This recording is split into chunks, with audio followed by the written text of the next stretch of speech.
History is being made, folks. A Trinidad and Tobago player is in the Argentine League. Find out who in one moment.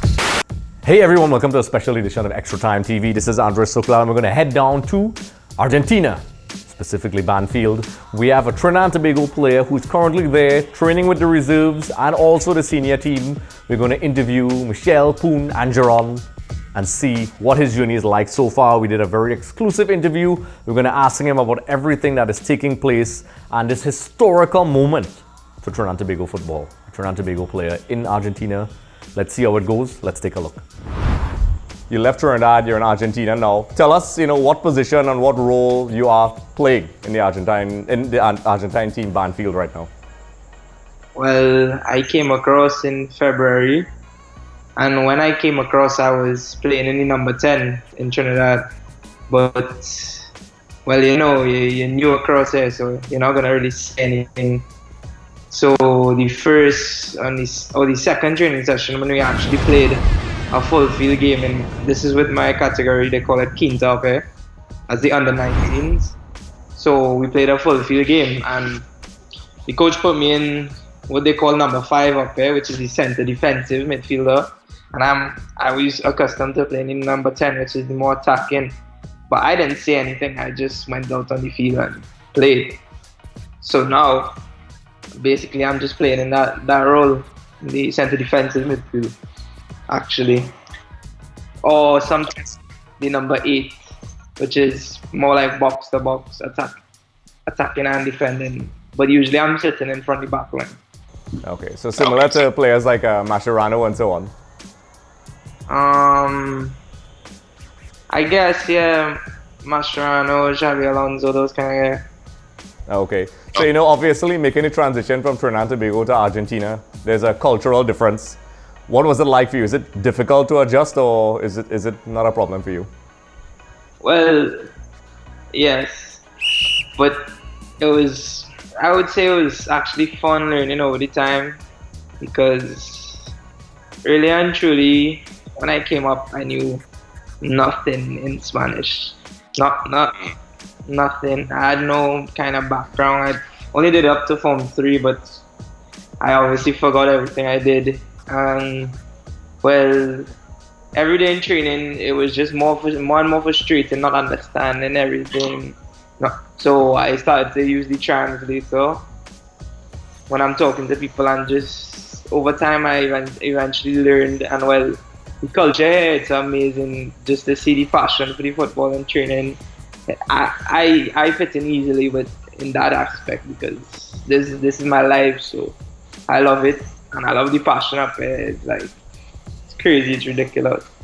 Yep, a couple of years ago, I went to Argentina, and I can tell you, the passion is everywhere in the streets with everybody, and there's a reason why it's a football mad nation. To clarify for the listeners, so what is your specific role right now? I know you said you were in the reserves, and there's a particular name that they call it. I know you mentioned off air that sometimes you go back and forth. Could you explain that for me? How the youth system is, it's quarter, well, reserves, quarter, quinta, and well, the list goes down. It's by year. So I'm born in 2001, which is quinta, which is the 5th division in Banfield, and then quarter is the 4th division, which is 1999 and 2000. And then, well, there's reserves, which is right below the first team. When I now came up, I was training with Quinta, and I trained with Quinta over the past 4 months. And then recently I got called to the reserves. So, well, not like 2 months back, I got called to reserves. So I've been training with them. I recently made my debut with them. So, and I also played with Quinta as well. I made my debut with Quinta as well. So that's basically how it is. So when you're like one of the better guys in your category, like in Quinta or Quarta or Seven, they will usually call you up to train with the reserves. Basically, was the composition of the reserves. In terms of the football training and the intensity and the tactics and training methods, how different is it? Well, it's completely different. It's structured football. More, it's crazy to see because you'll see the even younger categories, the 14, the 15-year-olds, the 13, 12-year-olds. All of the, they're basically doing the same drill, same type of training, except obviously it'll be more complex as you go on up the levels. I've actually trained with the first team a couple times, and well, it's just amazing to see with the first team, especially as because you know where Banfield is in the table, and then you know they have teams like Barcelona in this world, and then you watch how Banfield trains. It's just crazy to it's crazy to see that where Banfield is with the type of players that they have. Mm-hmm. And in the training, like you think they're like, oh, they're amazing, and you know that there's even better players out there. Anyway, it's crazy to see like the level. Yep, And the the Argentine league is very competitive. Yes, it is one of the. It's very a lot of running, very competitive. So in terms of the physical demands, I know you mentioned you trained with the first team a couple of times. What was it like? You know, obviously, was Hernan Crespo involved in the training sessions, or did you get to? I know Crespo, personally, so. Wow, you know, I'm not trying to sound like a fanboy, but I'm extremely jealous right now. So what was it like training under someone who was essentially a global superstar up until recently when he retired? What is being coached by him like? Well, for those days, it was pretty amazing because before one of these sessions, he came up to me and then he spoke to me in English and asked me, like, told me anytime you don't understand something in Spanish, you know, just hail me and I'll explain it, try to explain it to you in English. And but it's just crazy because I used to watch him on the TV as well when he used to be playing for Chelsea. Of course. And actually, a player who just arrived in Banfield, Jonas Gutierrez, he used to play for Castle as well. It's just crazy. I was training amongst. It's just crazy to, you know. Well, it really and truly is humbling to see that you could come from such a small country, and you know when you put in the hard work, you'll get results and continue working hard. And well, obviously it obviously what's the word for it? It worked on the nerves a little as well, but you know you just have to stay calm because this is basically a job now, so you have to continue showing what you can do. Whether people say it or not, what you are doing is quite revolutionary because recently we had a couple guys in the esports arena who played in Copa America. Javon Charles, aka Slick, who's in studio with us right now. We'll be speaking with him afterwards. So it's very good to see guys like yourself and him making such impacts in the South American region because it's historically unheard of for Trinidad and Tobago players to even. It's difficult for them to get out of Trinidad and Tobago, much less head down to a very competitive Argentine league. Knowing this, how do you feel as a Trinidad and Tobago player and a citizen of Trinidad and Tobago that you're doing something like this?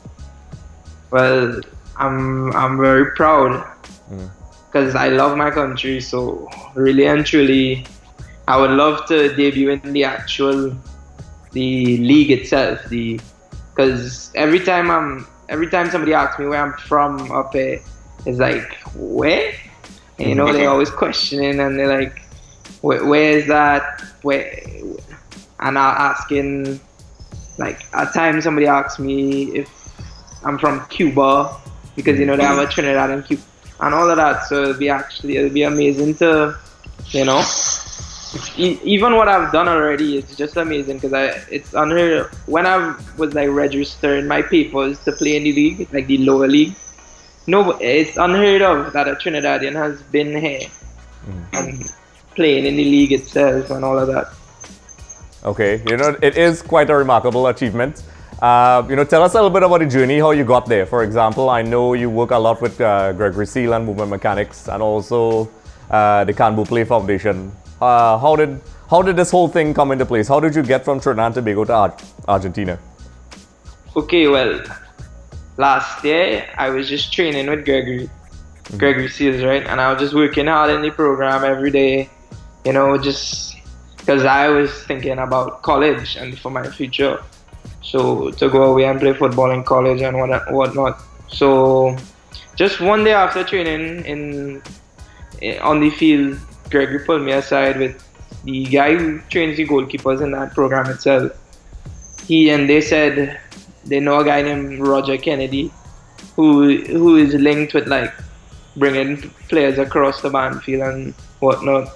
So actually, since last year August, I was supposed to come up and try out, but they had a problem with the facilities and so on. So I ended up staying, and then I talked with Roger, and he said the best time to come up would be in like January.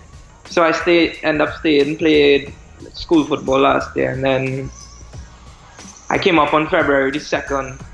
So yeah, that's how I ended up coming up there. For 3 months, the original time schedule for the trial. So usually a lot of people speak about the traditional pathway for footballers is that the objective is to head to England, maybe MLS, and you're in Argentina. What advice would you give to other players as well who would probably want to go in your direction and head down to the Argentine League or even Brazil or South America? What advice would you give to them to prepare for something like this? My advice would be, you have to love the game. Mm-hmm. You have to love what you're doing. It's a lot of hard work because you're not going to see anything that you've seen before. Me personally, I train in pre-season it was training 6 times a week, but now it's training 5 times a week and a game. So you're active 6 days a week. You're not going to be accustomed to anything like that in Trinidad. So when you come up, you have to be prepared. Yeah, it's basically dedicating your life to the game, You have to be prepared mentally, physically for if you get a little knock, how you're gonna take it. If you're gonna just try to stay home and ice it and try to avoid, going back and train, because they watch all of those things up there. The guys up there, they're crazy about it. They're training injured, training sick. It's just crazy up there, the passion. And so my advice would be basically dedicate your life to the game if you want to succeed. Also, things like taking care of your body as well. Okay, so on to the lighter questions before we go. Obviously the change in culture, as we said at the beginning, is probably very different. I spent some time there and I absolutely loved it. I loved how they do things. They do things differently. What is something that you really liked about the new Argentine culture when you went down there that we don't do in Trinidad?